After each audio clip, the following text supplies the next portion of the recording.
Welcome to the Dark Knight podcast with tap dance artist Andrew Nemmer and pastor Mike Freeman, exploring St. John of the Cross's seminal work, The Dark Night of the Soul. Listen to their conversations as Andrew spiritually prepares for his groundbreaking 12-hour overnight performance, Dark Knight. Yes, indeed. Just as an aside, it's one of my favorite definitions of theology. Theology is a blind man in a dark room looking for a black cat that isn't there and finding it. Yes, that I can buy. The turn at the end is I think that kind of important. fits in with the overall theme of the Dark Knight. I think so. I found myself in a number of conversations over these past weeks around like what fundamentally people think facilitates transformation. And I mean, a very interesting conversation, and I did some writing about this just around AI and that whole space where the line between a piece of technology being able to be interacted with as if it were a person. And if that's the same as the kinds of interactions with people that facilitate transformation. Right. Different than maybe a set of principles or values or some sort of law as like the mechanism by which transformation happens. Right. And if we go down that road where technology then like is at the table, what happens with something like this? Yeah. When you enter the Dark Knight, the tech is stripped away because that's the thing that you're using to orient yourself to the world. Yeah. And you're once again left alone or feeling alone. Yes. It's been a really interesting kind of, especially as I prepare for what's going to happen in August and the invitation that we're offering, and even kind of like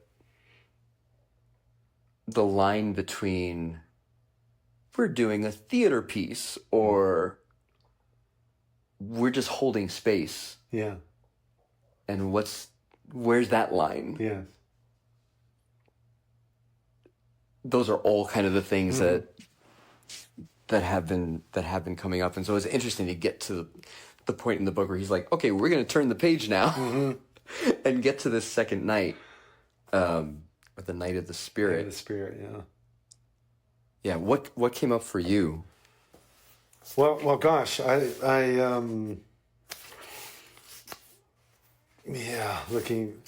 I mean, I've got something, especially to lay over the whole thing, but I won't hold on to it because I don't want that necessarily to overtake everything else. And because what I'm finding is once this gets in it's not just in your brain, but once it's in your heart, once it's there as kind of your filter, because you're immersing yourself in this whole concept, Dark Knight and so forth. And it's not like, this isn't like one of those reads where, okay, now this chapter turns over a totally new leaf and we do this. There's a lot of a more, what is it, ruminatory, regurgitory.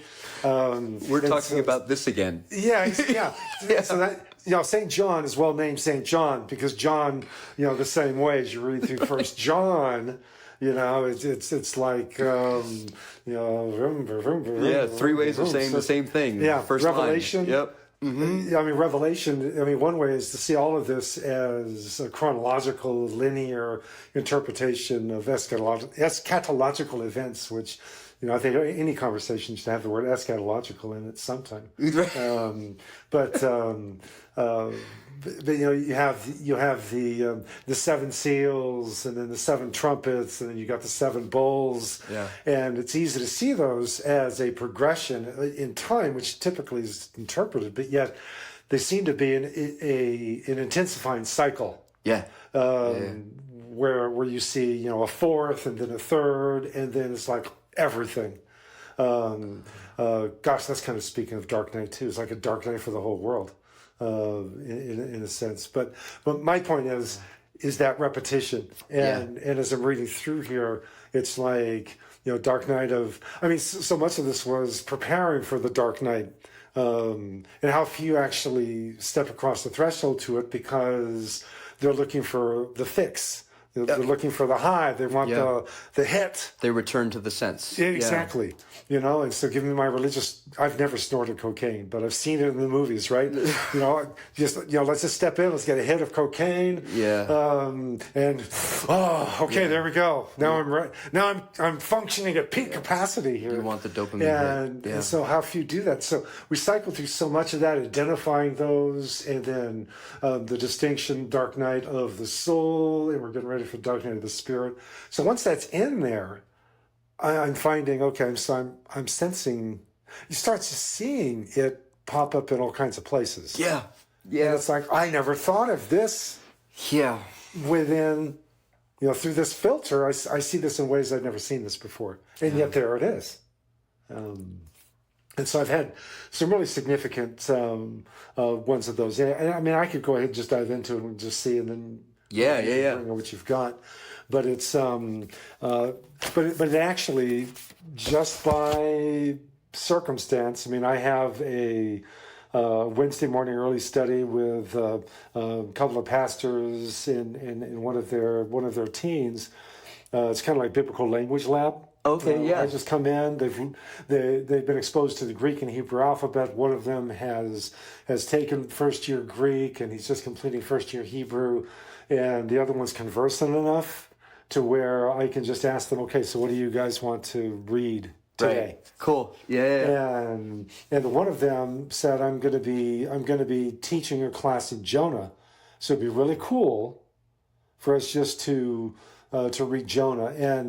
And since we're talking about Jonah, Hebrew Bible, that means I can throw in the Septuagint right alongside. So it's a double whammy of first in the Hebrew, then in the Greek. I mean, I've read through Jonah, I've taught through Jonah, I've wrote devotions through Jonah, and I'd never seen it. I've never made an allusion to Dark Night of the Soul, never thought of it in terms of Dark Night of the Soul. And yet now it's like, you know, boom. And I think a lot of it's boom because I'm in the guts of the Hebrew, which slows you down, which is key to Dark Night of the Soul. This is, you're not speeding up an on-ramp. You are, it's an off-ramp, which is long, one of those long curving ones that you don't want to slow down, but you have to. And it's like, man, it's like one of those Hot Wheel tracks when I grew up. It just goes around forever and ever.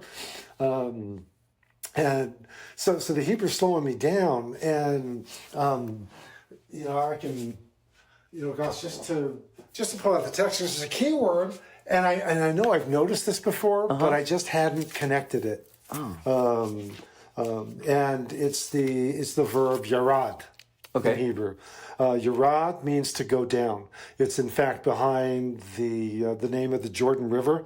Yarden is the descender. Right? Because it starts at the foot of Mount Hermon, which is the highest elevation in the area, and then it's making like a beeline down to the lowest place on the planet with the Dead Sea. And so Yarad is descent. And the key thing with Jonah, you don't pick it up in English translations as much, but it starts popping. And to pop in this context was, I found myself just going, oh my gosh. And I can't really talk to them about Dark Knight. So it's all, okay, I'm just filing this away. But, Jonah is told to rise, go to Nineveh, the city, the great city, and cry out against it, and so forth. And so Jonah gets up, which is, this is kum, as in get up, little girl. Talitha kum. So Jonah gets up and he flees, and then he descends. And there's like 5 levels of descent. Oh. Yeah, and that's not descent as in dissension, but descent as in go down, as in taking the plunge. Yeah. And it was just like, okay, this is Dark Knight written all over it. Yeah. Because he goes down. He goes down because being a prophet in northern Israel, he's up. He's up in that hilly backbone, and so he's going down to the coast to Joppa. So he goes down to Joppa. He yarads down to Joppa, where he buys a ticket for a ship, and he goes down. He yarads into the boat. Yep. The boat goes out into sea. They run into a storm, and Jonah goes. He yarads again into the bowels of the ship, and that's almost literal. I mean, he yarads into the ship, and he's by its ribs, and it's the same word that's used for the ribs of Eve, or the ribs of Adam, rather. They took one of his ribs, and it's and the word for ship even changes to this female synonym. So it's like he's inside. He's descended. He's been swallowed up by the boat. They're in the midst of this storm that he's trying to escape from. This again has Dark Knight written all over it. And then the sailors go. They retrieve him. Pray to your God, and they cast lots, go through the whole thing, falls on him. He tells them everything and says, "Throw me in," and they're in the midst of hurling everything overboard. I'm looking at this. This is Dark Knight. They're throwing everything. At last, my house lies empty. It lies still. They're throwing everything overboard to try. They're resisting the tide of the moment, because they don't want to be taken in by the survival instinct to hold back from where this is going. They get Jonah. Jonah just says, as the law falls on him, "Hey, this is me, God of heaven and earth," and so forth. And then they take him, they throw him overboard, and it's the fourth level of descent. He goes down into the water. Right? And there it's described, I was just translating with him this morning, the prayer of Jonah, which is a Dark Knight prayer. Oh my gosh, read Jonah 2.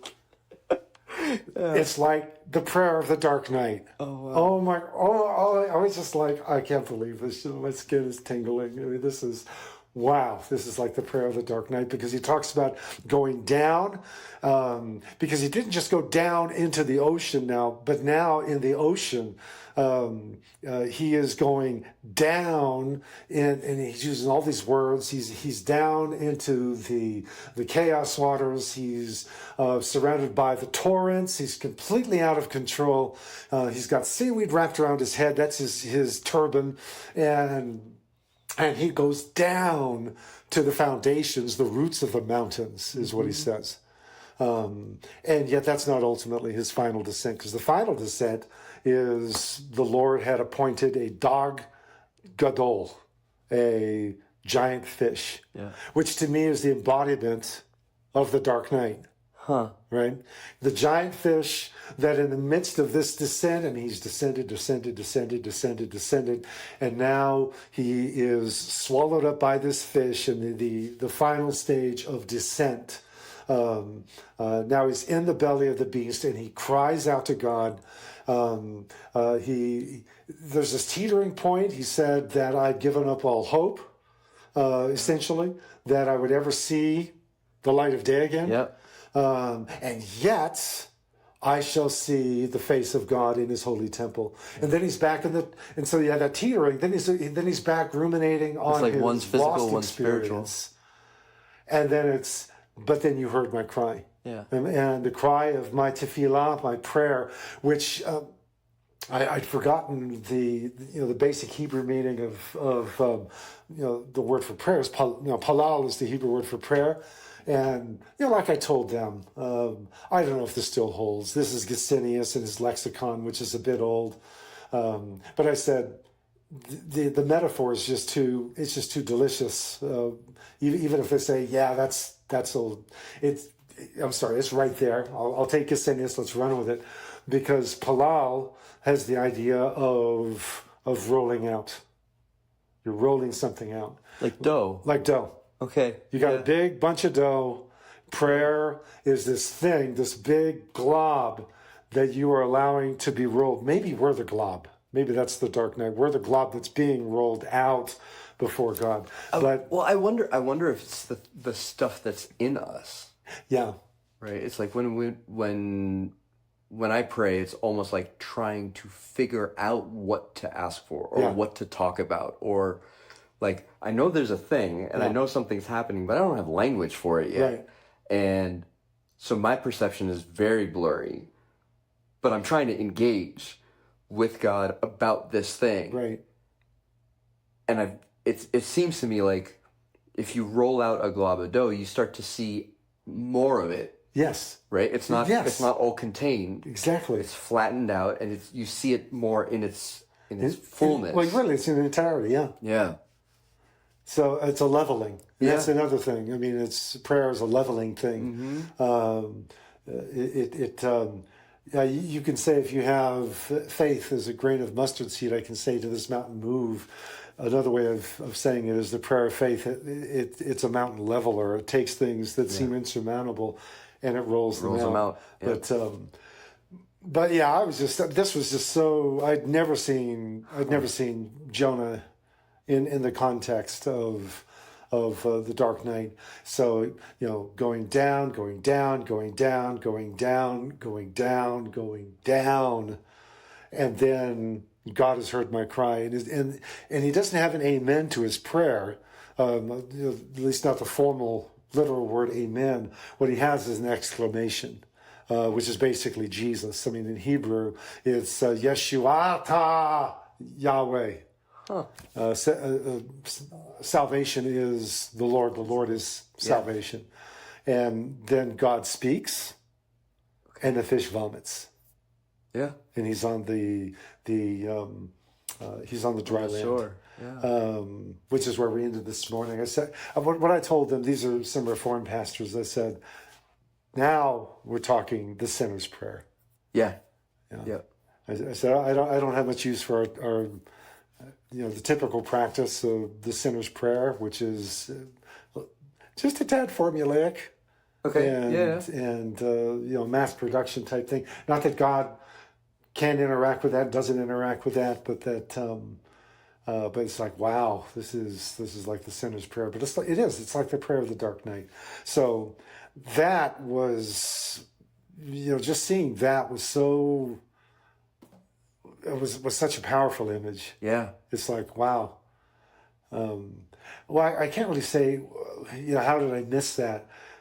Because the fact is, I'd never descended into St. John's words before. Well, and if the frame isn't there, yeah, exactly, then you have no point of reference for it. It's like you think that Jonah is going, and I mean, I remember hearing people describe Jonah's journey as like a series of punishments. Yes. Right? Yes. And what St. John is talking about is not necessarily a series of punishments, but a series of stripping away. Yes. For the sake of something else. Right. And so it's not like you're doing this, and so I'm going to punish you in the opposite direction. Exactly. You're doing this, and I need to redirect you. Yes. And so that you can do something else. Yeah. And that redirection looks like the things that you're used to not being where you're going to be and how you're going to be anymore. So it's like to descend from the high place is to descend from all sight. Yeah.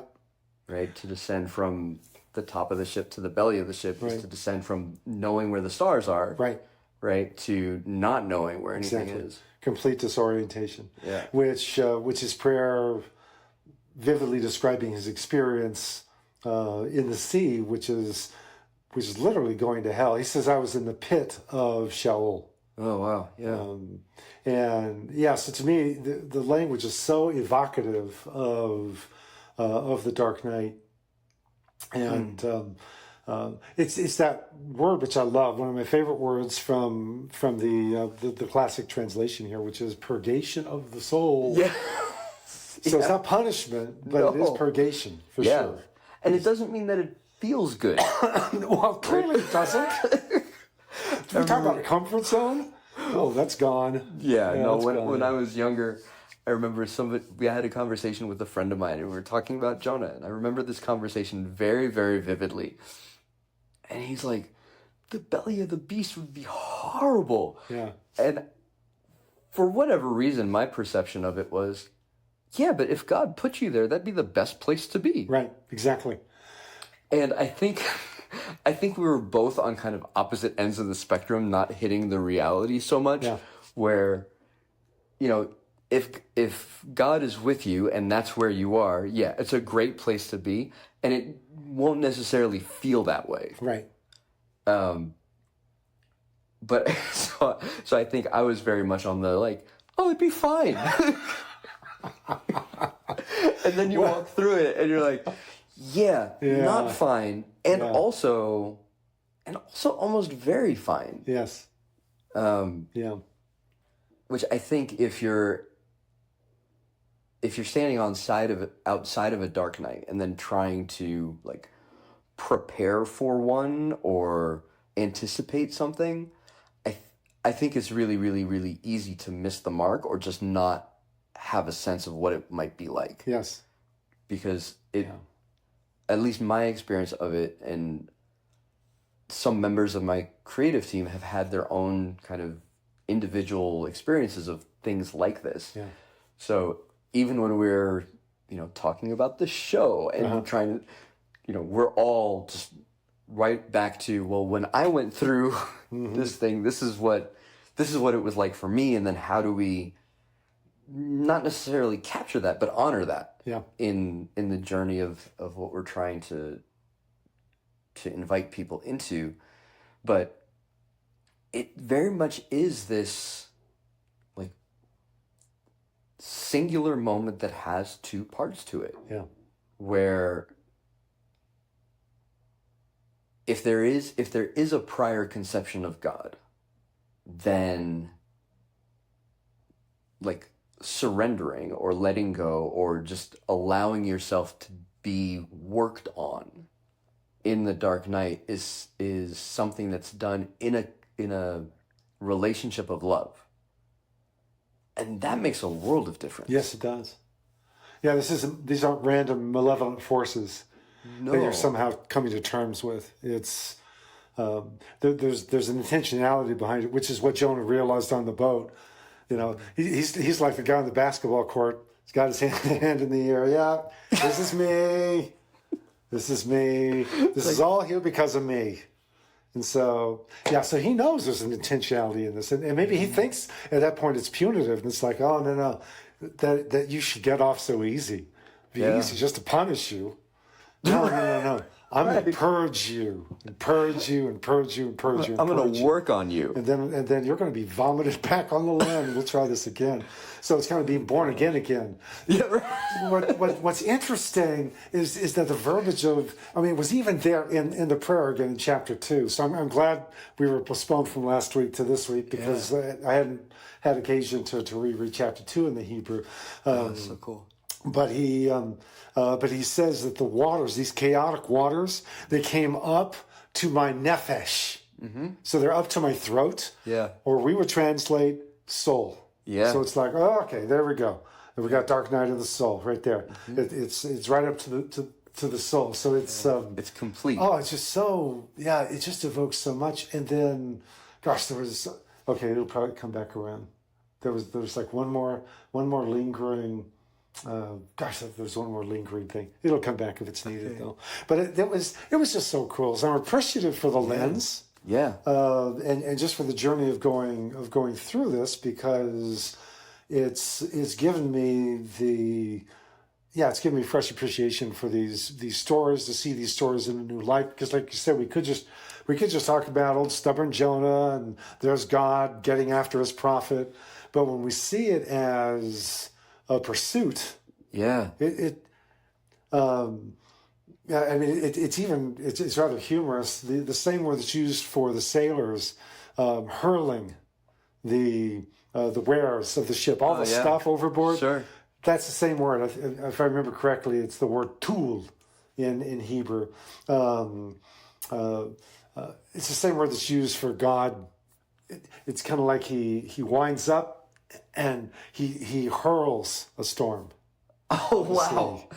Yeah. Yeah, so you can see it as a lasso in a rodeo. You can see it as... Well, that's an image of a ship deck in chaos. Yes, it is. Yeah, just like whatever we can get rid of. It's a pursuit. It's a pursuit of God. God pursuing us. And the stages of purgation that we go through in the journey. And then, of course, the fish itself. Oh, that was the next point here, which was... it just, no end of amusement to me because English translations all miss it. But the fish itself has a purgation of soul, I guess you could say, as it vomits up the prophet. But it's a dag gadol. Dag is your basic Hebrew word for fish. Okay. Okay, D-A-G, dog. Yeah. Actually, just D-G, Dala Gimel. And so it's not the Tan or the Tanim sea monster. It's just like a giant perch or something that God numbers off and says, okay, so for this next and final stage of the purgation of soul for my good friend Jonah. Okay, no. It's like he's going through the inventory of possibilities here. No. You'll do. King James says he prepared a fish. Yeah. The Hebrew is he manad a fish. He enumerated or counted off and thus assigned a task. Perfect. Wow. You have a Jonah-sized compartment in you that will do perfectly what needs to be accomplished here. And the dog swallows the dove, right, which is the meaning of Jonah. And then in the next line, when he's in the fish, all right, the dog, it says, this is the prayer that Jonah prayed in the belly of the dagah. Now, that's the female version of dog. Dog, male fish, dagah, female fish. Okay. And so this isn't a modern, relevant, transgender thing. What it is we have a fish that when it swallows the prophet is now a very pregnant fish. Oh, interesting. Yeah. He's pregnant. So it's a female fish now. Yeah. There's no translation. I don't even know. How would you translate? How would you bring that out? That we've just moved in one line from a male fish to a female fish in the next line. It just says fish and fish or whale and whale, depending on the translation. But about the only way you could do it was the now very pregnant fish. Jonah now prayed from the belly of the now very pregnant fish because there's Jonah and there's life, which is in formation. So it's spiritual formation. What an image. Oh my gosh. Wow. And then as we're talking about it, one of the pastors was saying, did he actually die? Because he says, I went to the pit, from the pit of Sheol, which is the place of the dead. Right. Was that just a metaphor for the deep? Or did he die? Because how long can you go deep like that? Sure. And I said, okay, now I'm seeing Gandalf the Grey. Right. With a Balrog going down, again, Yorad. Yep. The descent, a great descent through time and space where he battles with a beast and he's left. And now as Gandalf is telling the story, at least as, I'm just picturing it as Peter Jackson captured it. We see him and his eyes are wide open like he's dead. And then all of a sudden he goes... Yep. And I believe he's also naked. I don't think he's got, at least from... he's not wearing his gray robe. So he's been stripped. Yep, completely. And that sudden... And I said, that's what he had inside the fish. So whether he was dead or not, he's now alive. And he knows it. Yeah. And he knows God has heard me. And that's where the fish, which we look as the ultimate punishment, he saw as... the Yeshua Adonai, the salvation of God, because this was the place in which his life was spared and he breathed again. And, oh gosh, we get caught up in the mechanics. How's that possible? And it's not scientific. Well, I mean, Goodness, I think the idea, because so there's the idea of metaphor, right? Yeah. Like, this is just a story. It's a nice story. It tells us something about the reality that we might face. Right. And then there's like the literal, which is, a person in a literal fish. And that gets into the like, how could that happen? And Right. Is it physically possible? And then I think there's something in between those two. Yeah. I think so Which too. is like, if God is who God is, then the physical reality of Jonah is possible, Right. right? And if God is who God is, then the metaphor that the story speaks to is a reality that's more than metaphor. Yes. And it might come across in our lives in very different ways. Yes. But Well, it's kind of like Rob Bell said about the Genesis 3 account, temptation in the garden, origin of sin, and so forth. Yeah. He said that when we focus on questions of historicity, and so is this historical, is it myth, and even the whole misunderstanding when you say something is a myth, what exactly does that mean? Right. And all that scandalizes the evangelical mind, which I would say the evangelical mind could use some scandalization, actually. Well, most minds can. But it's yes, all minds can. We need to be scandalized. Yeah. Otherwise, well, or loved. yes, yes, same thing. But it's oh gosh, now I lost my train of thought. Sorry. Scandalized just took me right off of it. I did it to myself. But Myth versus historicity of... oh yeah. Yeah, Bell just saying that the point of Genesis 3 is not that it happened, but that it happens. Yeah. And that is actually a true story. And that's really the question we should be asking, is this story true? Oh, yes. Yeah. This story is true. Yeah. And I think that's the thing as I'm reading this. Jesus saw the Jonah story as very much one that encapsulated his own experience. In fact, he said, this is the sign for this generation. Yeah, you're asking for a sign? The sign of actually, Jonah. he's given oodles of them. But point blank, you're saying, give me a sign? I'll give you a sign. This is the one. And it's like he took that Hebrew word tool and just hurled it at them. Sign of Jonah.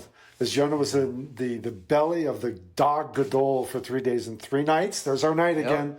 Even so, the Son of Man will be in the heart of the earth. Yeah. So again, dark night, answered by dark night, answered by dark night. So it's so thanks Andrew. You just have me like, all I can see is dark night. Where do I go now? It's just dark night, dark night, dark night. Oh man! But it's a beautiful thing, and that's the whole thing. Is again, I think that's the key thing, is that the fish, which we interpret as an ultimate form of divine incarceration. And Jonah does mention bars, but he says that is what he found at the roots of the mountains. Mm-hmm. He was at a place of no escape. Yeah. And then the Dog Gadol shows up. Mm-hmm. And the Dog Gadol is the salvation of God. And that's where, if we persist through this, the beautiful thing about Jonah's journey is that he couldn't reverse course. Yeah. See, we can start into an event like you're doing and then just decide, okay, no. I'm done. We're like the shallow seed. There are many off ramps. You on the highway into the darkness, and there are like so many exit signs. Totally. Wouldn't you rather? I know. Wouldn't this be a better, all easier these path? buyouts? And you're like, yeah. I mean, you can turn off here, turn off here, turn off here, and this was, he didn't realize that he had passed the point of no return when he stepped on that ship, and when it left harbor. I mean, that's it. Well, and I think for me, there have been moments where I've short circuited my own formation and felt it. Yeah. Right. Yeah, it's like you did just miss it. It's like you jumped overboard. Yeah. You're like the soldiers, to go to another seafaring story. It's like the soldiers in Paul's journey, in that storm at sea, where what is the one thing that God said, tell the people this, all 276 souls, right? Yeah. Tell them you got to stay on the ship. Yeah. If these don't stay on the ship, then y'all can't be saved. We're all doomed. And so they cut away the lifeboat. So there is no escape pod. Right. Nope, we're writing this thing in. Boy, there's Acts 27. Another Dark Night. Yeah. So anyway. As a young dancer, I was taken under the wing of a cat named Jimmy Slide, talking about short-circuiting formation. And he used to host a jam session. So this is live musicians, lots of young dancers, older dancers too, like across the level of skill. Yeah. And 2 sets, one early, one late. At some point, he decided that the best thing for me would be to be called up at the top of the second set, and for him to work me out in front of the audience. And 1 or 2 times, I can't remember, at least once this happened. And I've grieved it ever since. But at least once I did this. So we're trading. He's dancing, I'm dancing. Yeah. He's dancing, I'm dancing. He's dancing, I'm dancing. And he did something. And I was like, there's no way that I can respond to this. And so I pulled like a comic relief moment. Yeah. And did like, kind of waved him off, and I'm like, I'm done. And I walked out, and he looked at me and he's like, no. What do you think we're playing here? Like, this is your time to actually try. Yes. And get after this and do the thing. And every time I think about that moment, I feel so bad because he was giving me an experience that was not what he gave everybody else. Yeah. Right. And for me to effectively like lay up and play a comic out. Yes. Was not the thing that did for me what could have happened. Yeah. Right? It's like I could have dug in and went after the push and pull, like the tension in that moment. And I abdicated. Yeah. Right? I was like, no, I don't want, and I'll make light of it because I'm in front of people and I know I'll get a laugh and that'll be cool for them. But I think about that as we talk about like the off ramps and how much how kind of engulfing the experience of the Dark Night can be. And even as I think about like what 12 nights of or 12 hours of dancing is going to be like, and how many moments over those 12 hours am I going to experience like, just stop and sit down for a second. Like you've got 10 more hours to go. They won't mind. Just take like 2 minutes off. And I think one of the reasons the crux of this whole endeavor for me has really centered around the choice to endure is to begin to think about, okay, as all this stuff is happening to us, even in light of a vision of love or a conception of what the Dark Night can be, which is, I was listening to part of the book earlier today, and the section just happened to be about like the consuming of a log into the likeness of fire. Yes. Right? And how the potential for fire is in the log. Yes. But the log goes through a whole series of transformations before it actually becomes completely fired. Exactly. There's the change of its physical nature, like it turns black and then gray and then starts to smell and then there's fire. Yes, right. And then it's completely consumed. But that, like, the experience of being consumed And then understanding that, like, the fullness of that is in a kind of, it feels like, at least, it's in a kind of tension with our physical reality. Yeah. Performing artists talk about this a lot, where it's like coming off of an event or coming off of a performance, or like the coming down from having been filled with or immersed in a particular reality that's not necessarily our daily lives. And I think, and I might be reaching here, but I think the Dark Knight is kind of a leveling of the playing field almost. Yeah. Where the core position doesn't get pulled into this kind of heightened experience of being on a stage or bearing witness to a miracle or kind of whatever it might be. But the return is the return from that to reality, if you want to call it that, is like, is something where you're tired because your physical body has gone through a thing, but emotionally it hasn't been pulled in the same kind of way that having the high of the stage and then coming back to having to do laundry kind of can breed some cognitive dissonance. When I had my tap dance company in New York, I was getting ready for one of our performances, and in the on-ramp, you kind of share how you think about getting ready with the dancers, and I kind of told them something to the extent that, like, you're going to enjoy this and you're going to have fun, and, like, that's all fine. But that's not the deal here. Yeah. The deal is the ongoing work that we're doing, and then the connection that we have with the people that we're going to share this work with. And that's ongoing. Like, we just keep doing that. And there was somebody on my team at the time that was like, well, that's really depressing.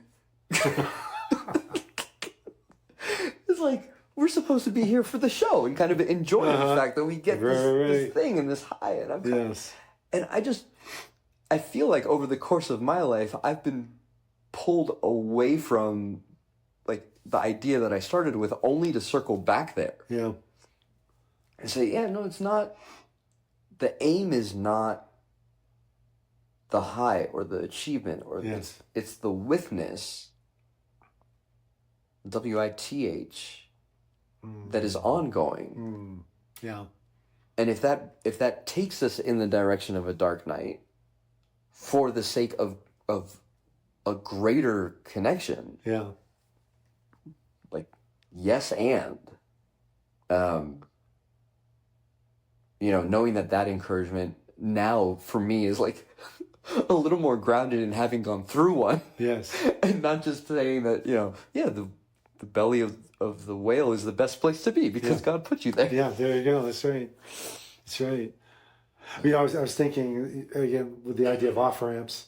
That ultimately, that first preaching tour of Paul, which is another kind of performative art, I suppose you could say. Right. He's tap dancing his way across Crete. With his little troupe of, in this case, it was Barnabas and John Mark.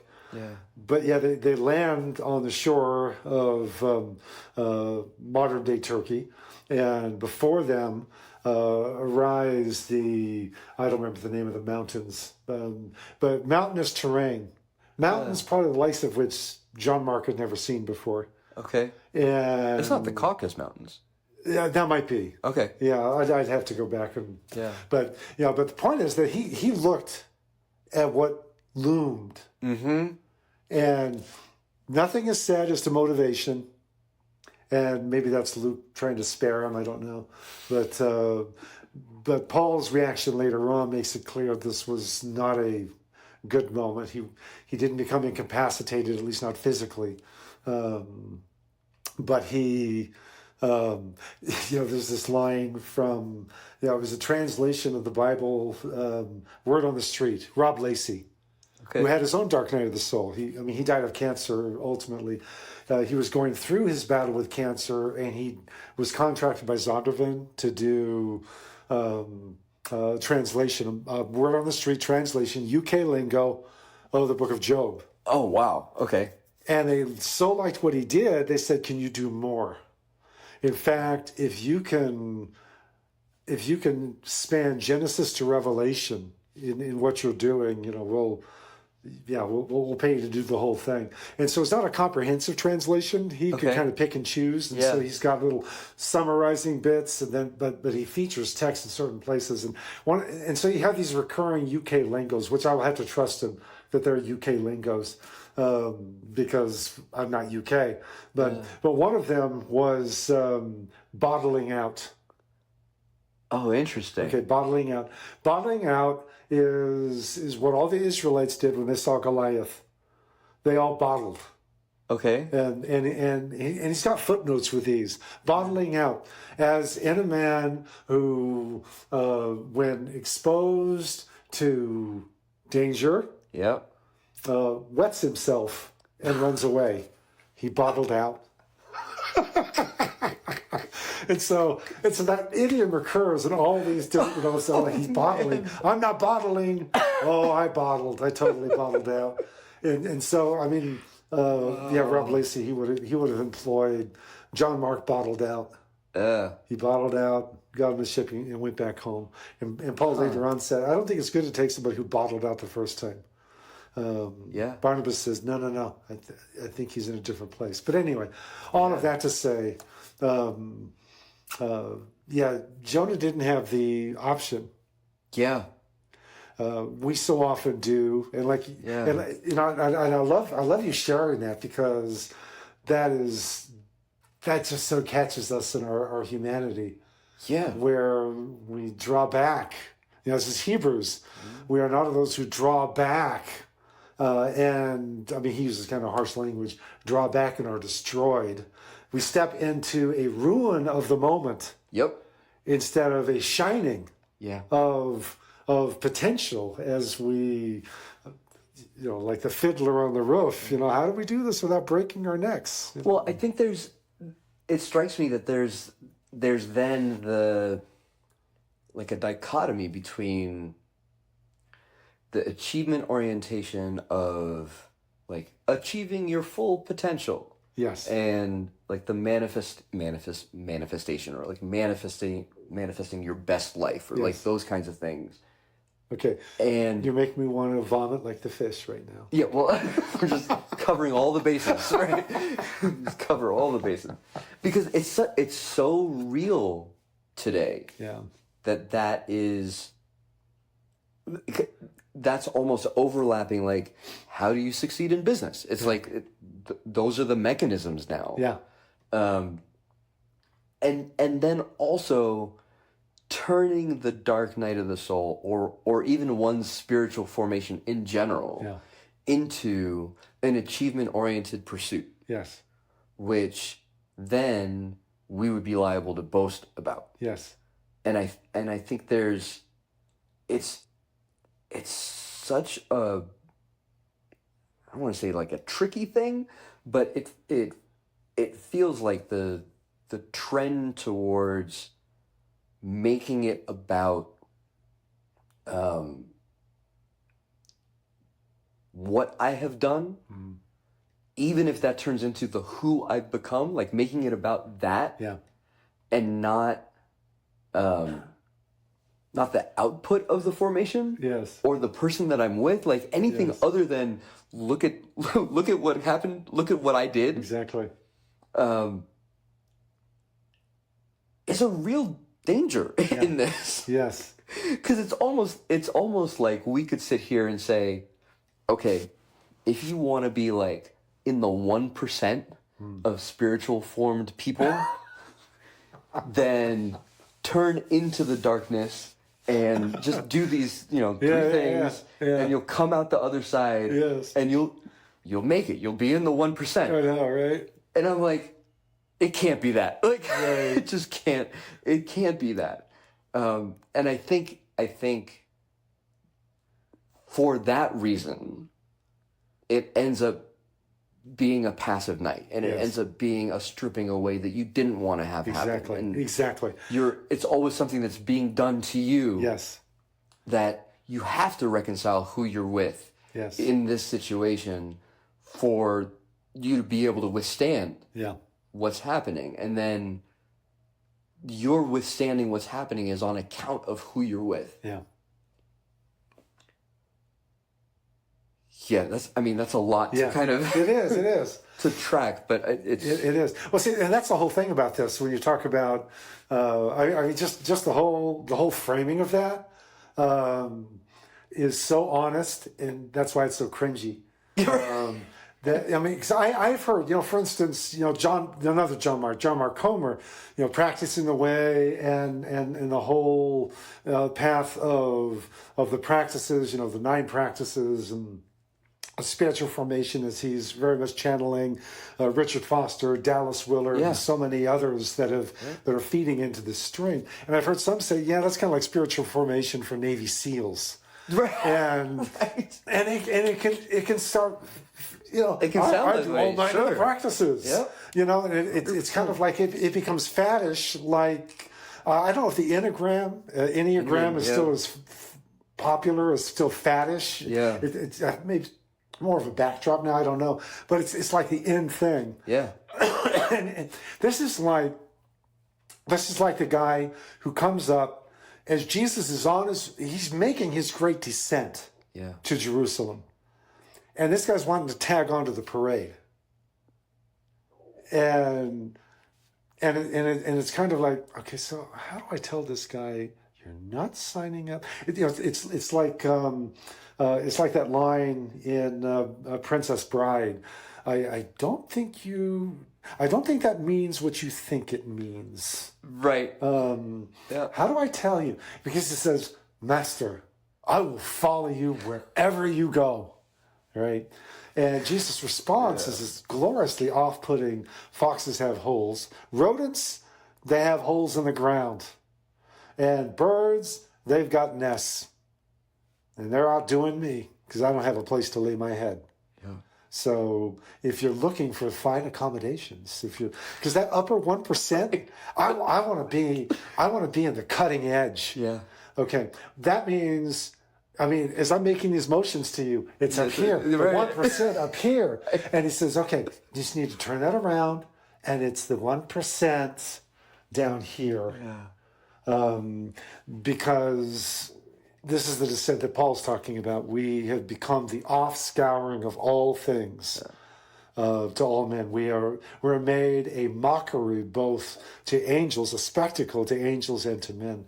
And so it's like, I don't think that means what you think it means. Well, and I wonder, because this is something that I definitely struggle with as a performing artist, right? The entire career of that is directed towards an elevation of your persona. Yeah. For the sake of the attraction of an audience. Yeah. Right? And then the facilitation of a career. And then you have moments where like really, really wonderful things are facilitated through that dynamic. Yeah. And you feel like there's benefit in cultivating that for whatever reason. But I wonder if that just even thinking about like 1% high, 1% low is more like, instead of flipping it from top to bottom, just turn it all into one horizontal line. Oh, there you go. Right? Yeah. And it removes the hierarchy. Yeah. So there's achievement factor from it. And then it's like, we're not all the same, but we all have equal, like, we're all, if the love of a parent was perfected, they would love all their kids the same, like with equal fervor. Right. Right. And I feel like that's the model. Right. That, because for me, maybe my response to the love that I've received is getting the John Mark Comer like Navy SEAL training manual, right, and going, and that's the journey that I need, at least for a moment, to work that stuff, to work the thing that's in me that wants that out of me. Yeah. Yeah. So that I can more easily just receive the love that's granted. Yes. And respond likewise. Yeah. Right? And then maybe for someone else it's stumbling through any practice for the sake of other people being able to care for them in that. Yes. I had a friend who was trying to bring a group of people together to do a project. And his invitation was, we're going to do like a 7-day fast or something. And that's how we're going to know who's going to be on the team. By day 4, I was like chomping on food. Epic fail. Right? Completely. And we had a call. Yeah. And I said, yeah, sorry, dude. Like, couldn't make it. Yeah. And he said, well, I guess what that means is that you're just not ready. And I was like, okay. I didn't know that. And in the context, it felt like me not being ready meant also the friendship would not survive. Right? Because you can't see the same way now. Because you're pulling in the team for the project's going to pull the team further away from you, and you're left behind. Yeah, you're John Mark turning back. Yeah, right. You're bottled out. Yeah, but not for fear of the mountain. Yeah, for an inability to climb. Yes. Yeah. Right. Yeah, it's there like you go. you Climb try the way that you were being asked to climb. Yep. Yeah. And it's like, And then I land at Willard's kind of warning when he talks about all the practices, which is that they're wisdom. Yeah. They're just good things to do. Right. They are not. They're not medals to earn. Right. They're not like things that make you who you are in the same way that running a marathon makes you who you are. They are things that help position you so that God can work on you. Yeah. Yes. Which is not what a marathon does. in the same way. It's a very different practice. Our metaphors are inadequate. Yeah. Can't push them too far. 100%. They get us part of the way. Then another one has to. Yeah, it's like the marathon where we're passing that baton. Yeah. And then if we're passing it to the next one. Yeah. Because none of them are adequate to carry the whole journey. No. Not at all. Wow. Well, I think this is appropriate. Like I said to start with, I didn't want to dominate this necessarily dominate the session because it's not like an analysis of these last 3 chapters here. Sure. As much as it is a response to everything that I've been encountering in book 1. Yep. And this being the end of book 1, maybe this is a really good way of marking that because it anchors it, I think, really, really solidly in this case in a biblical narrative that serves as a narrative metaphor that may help carry us a little bit further down the road, understanding, this is what this is. This is what this is, and I'm curious to see, reading through chapters 3 and 4 in turn with these 2 pastors, what that'll further uncover. But to me the fit was so extremely apropos, and it touches on so many notions. I mean, the fact is that Jonah was he was engaged in a performance that no one ultimately but God would see and appreciate. Yep. I mean, the Ninevites saw him and they responded. He, of course, did not want them to respond. So it's like, you know, which leads to further purgation. Right. Chapter 4. You know, you have the Ninevites. Oh, so I'm anticipating discoveries here. Right. But now the metaphor is loose because the Ninevites experienced their own purgation of soul and spirit. And even the cows are wearing sackcloth.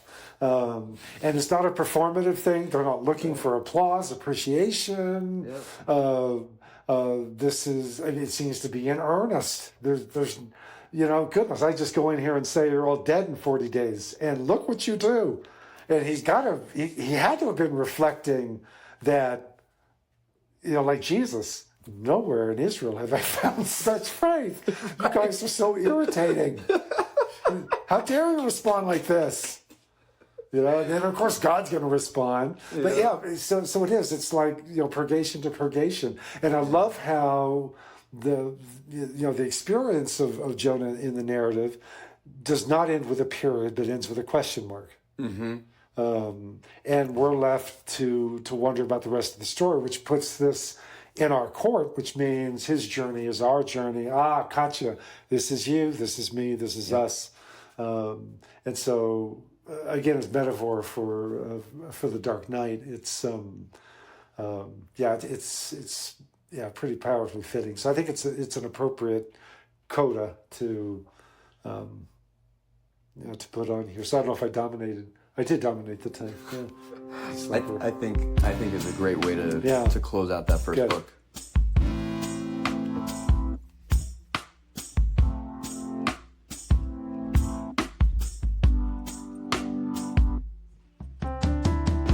Dark Knight Podcast is a production of the Nema Institute. Our theme music is Principle of Loving by Sam Adams. Please subscribe to the podcast and go to darknightlive.com for more details and to follow Andrew's journey. Thank you for listening.